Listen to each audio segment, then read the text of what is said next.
I've had the iPhone 16e for a month now, and pretty much since day one, I've been using this silicone case made by Apple. Hey everyone, it's Andrew and welcome back to the channel. I have a strange affinity for Apple cases. For the last few generations of iPhone, I've bought pretty much all of the variants that you can buy, and I've always bought the silicone case. I've been using this case for about a month now, and I want to give it some time before giving my review on it, especially because this is a white silicone case, and Apple hasn't made one of those in quite some time. I also have it in the color winter blue, which looks great, but the white on white combo of my 16e with this case is just super clean, and I really love it. And if you're someone that is watching this that has the iPhone 16e, you're probably not someone that upgrades their phone every year. So having a case that lasts a while is really important for you. And so I want to make sure that this is a good case for that kind of demographic of people. And there's a lot of really good cases out there that people probably just aren't aware of. I mean, if you go to an Apple store and you see these on the shelves, you're probably getting one of these just because of how enticing it looks. But let's get into the design. Let's start with the outside and work our way in. The silicone material feels really nice to hold, doesn't add a lot of bulk, and overall is really comfortable. In the beginning and at times it can be a little bit slippery, but it's not too much to worry about. I really like the colors this year and the fact that the white silicone case matches the iPhone 16e in white so well. Like I said before, it's just super clean and I really like that look. And the gray frame of the iPhone 16e perfectly matches the buttons and the Apple logo that's on the case. The buttons are pretty tactile and nice to click. The case offers great protection all over. If you do drop this with the case on, your iPhone is probably safe and secure. However, my experience with the silicone cases throughout the years, if you do drop it and it's from a pretty high angle and on a concrete material or even just a wooden floor and the silicone rips, while it's great for your phone, it's going to protect your phone, the case itself is not a super high build quality. All right, so I have a couple examples actually of some silicone cases that I've used over the years and that have ripped. So I dropped this. This is for the 14 Pro, and I dropped it, I don't remember when, and it's got a little bit of a rip. And kind of after this, I stopped using it. I had a couple different colors, so I stopped using this one. And right here, I think this is also an iPhone 14 Pro one. But like this one has rips kind of all over. It looks like a dog chewed it, but this is just like wear and tear, not actually a dog chewing it, but this is just normal wear and tear that has happened over the years.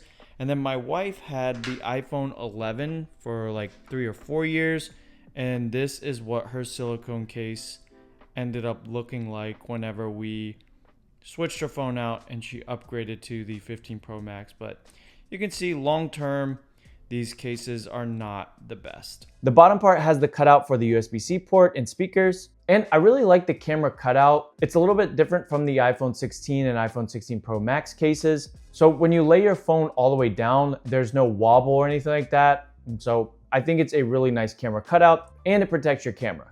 And after more than a month, no yellowing, the white material still looks great. It doesn't have any scuffs or marks or anything like that. It's a good start to its longevity.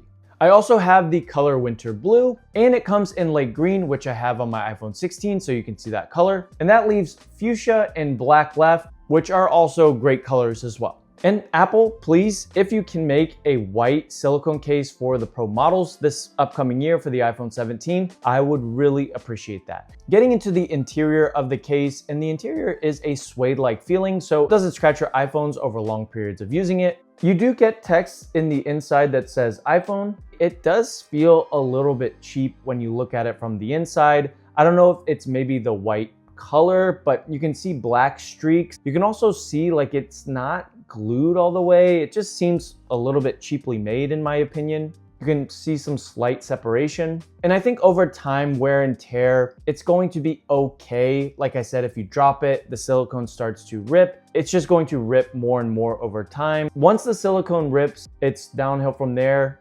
It's going to chip away day after day of use.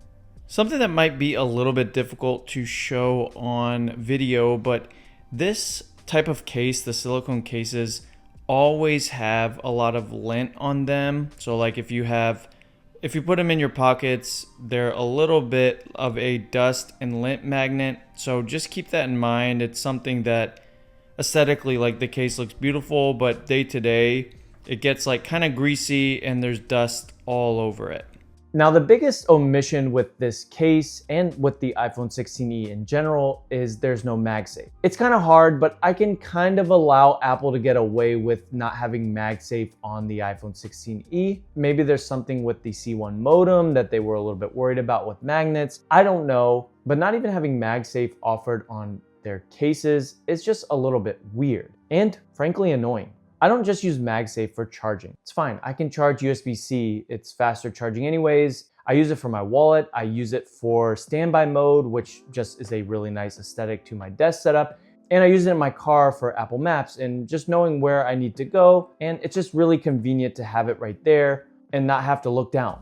I just don't get why this case doesn't have MagSafe. Not sponsored, but a great MagSafe case for the iPhone 16e is the Halo Lock case by ESR. It's a really solid case. It has MagSafe. It's compatible with the iPhone 16e. It feels more durable. It's got a really clean design like the Apple Clear case. Plus, it's cheaper than the Apple Silicone case that starts at $39. Personally, I think the Apple Silicone case should start at $19.99 or like 20 bucks in that range. MagSafe cases are already overpriced and this one doesn't even have MagSafe. And outside of an Apple logo, what does it actually add more than a case like that that's even cheaper? Plus, it's made with 55% recycled material, which in my opinion should make the case cheaper, but I guess that's not how it works. I just don't see that it's fully worth it. I love the look of this case, but sometimes looks aren't everything. You know when you watch a movie trailer and it just looks like it's going to be an amazing movie, and then you pay for the movie, you get your popcorn, your drink, you sit down and you watch 2 hours of a really, really bad Captain America movie. You ever done that? That's what this case is like. It's just not worth it. I like it. I like Red Hulk. It's not worth $20 of popcorn. Anyways, I would say if you really want to get one of these cases, just wait till it's marked down a little bit on Amazon. If you can get it for like 20, 30 bucks. Yeah, I mean, there's an aesthetic to it. People really like Apple everything, so I'm with you on that. In that sense, it's a really fun case to have. I just hate that it doesn't have MagSafe. If you have this case or you've had an Apple Silicone case at any time in your life, let us know in the comments what your experience has been like. As always, guys, thanks for watching. God bless, and I will see you on the next video. And I usually end it there, but I want to just say thank you guys so much for watching, liking, commenting. I really appreciate it. I appreciate your time that you take to just watch my videos. God bless. See you next time.